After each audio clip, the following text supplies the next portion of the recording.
Hello friend, जी knowledge education में आपका बहुत बहुत स्वागत है। मैं आपका अपना अंकित सिंह आपका जी नॉलेज एजुकेशन में बहुत बहुत स्वागत करता हूँ।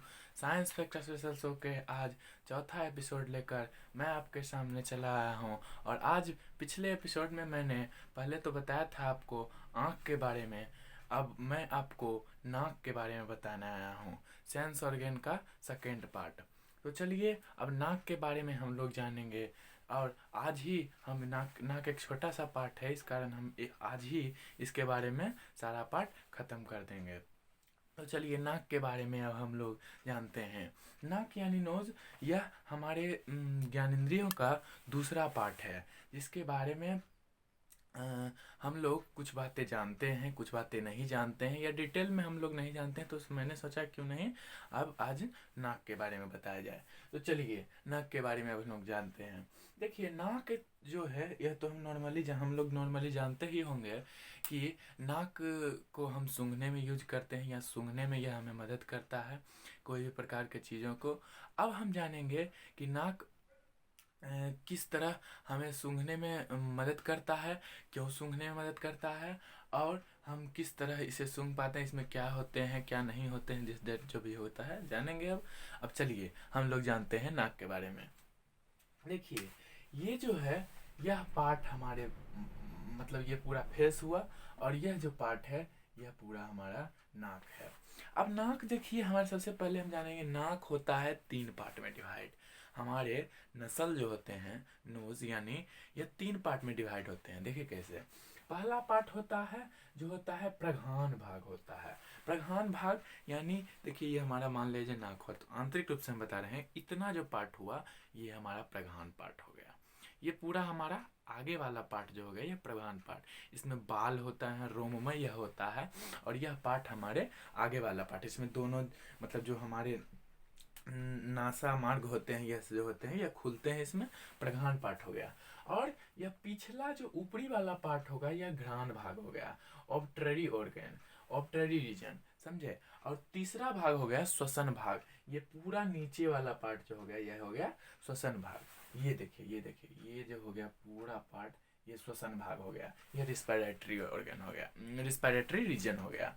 तो ये हो गया। अब देखिए हम क्या करते हैं, इसमें पार्ट कौन कौन से होते हैं। सबसे पहले ये देखिए, ये जो दोनों छिद्र हैं हमारे नाक के, जैसे ये दोनों जो छिद्र हैं, तो ये दोनों छिद्र को बोला जाता है नासा मार्ग यानी नसल फेज, नसल फेज बोला जाता है। और यह नासा मार्ग के द्वारा हम सांस लेते हैं, अंदर हमारे हवा जो होती है, वायु जो होता है वो हमारे अंदर जाता है। उसके बाद नासा पट होता है, नासा स्पेक्ट्रम, यह दोनों भाग को डिवाइड रखता है। जैसे ये वाला पार्ट जो हो गया, ये वाला पार्ट जो हो गया ये नसल पट होता है, नसल स्पेक्ट्रम, अंडरस्टैंड।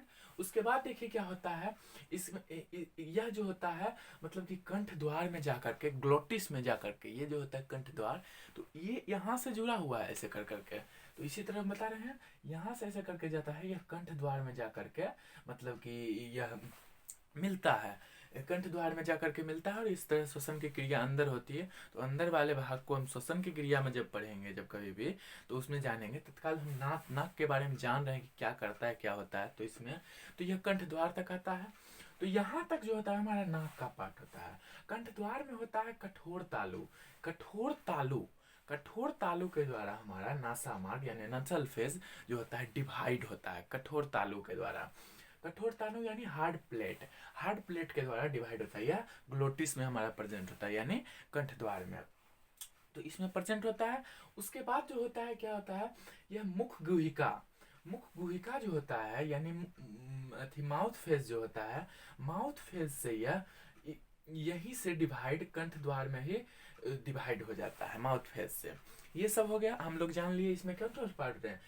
जो मतलब छिद्र होता है इसे नासा मार्ग कहते हैं, यह नासा पट के द्वारा डिवाइड रहता है, कंठ द्वार में जाकर के यह गिरता है, और यह कंठ द्वार में कठोर तालु यानी हार्ड प्लेट के द्वारा डिवाइड होता है। अब ये सब जान लिए। अब जानेंगे हम कौन किस तरह की क्रियाएं होती है, यानी घ्राण भाग क्या करता है, प्रघान भाग क्या करता है, श्वसन भाग क्या करता है, ये सब बारे में हम जानेंगे। सबसे पहले चलिए हम जानेंगे प्रघान भाग। प्रघान भाग के द्वारा क्या होता है, हमारे दोनों जो छिद्र है यह प्रघान भाग में खुलता है, यानी नासा मार्ग में खुलता है। नासा मार्ग जो होता है प्रघान भाग में खुलता है। इसके द्वारा हम सांस लिए अंदर गया, ये हम जान लिए। सांस लिए अंदर गया, यह श्वसन मार्ग के श्वसन भाग मतलब कि श्वसन भाग और प्रघान भाग के द्वारा अंदर गया, श्वसन भाग में गया, श्वसन भाग के द्वारा श्वसन की क्रिया नीचे की ओर हुई। अब इसमें क्या होता है, अब आप सोच रहे होंगे श्वसन भाग प्रघान भाग का तो कार्य हो गया, प्रघान भाग से श्वास अंदर गया और श्वसन भाग में जाकर के श्वसन की क्रिया स्टार्ट हो गया, हमारा शुरू हो गई।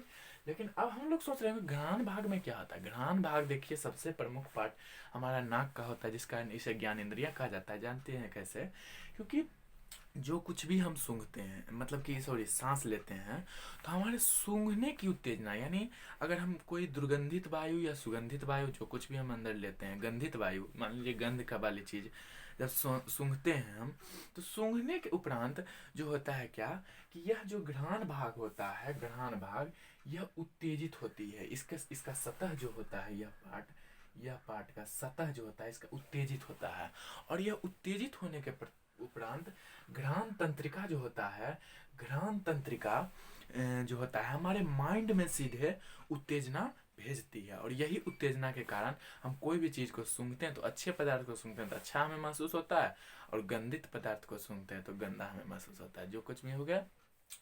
तो इस तरह से हमारा जो होता है नाक यह कार्य करता है।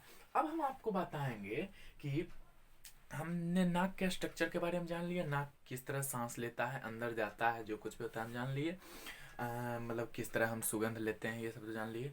अब हम जानेंगे नाक के बारे में, सबसे बारे में 3 अमेजिंग फैक्ट्स। सबसे पहले ये बात तो हम जानते ही होंगे कि हमारे सूंघने की क्षमता से ज़्यादा कुत्ते और बिल्लियों की सूंघने की क्षमता ज़्यादा अधिक होती है।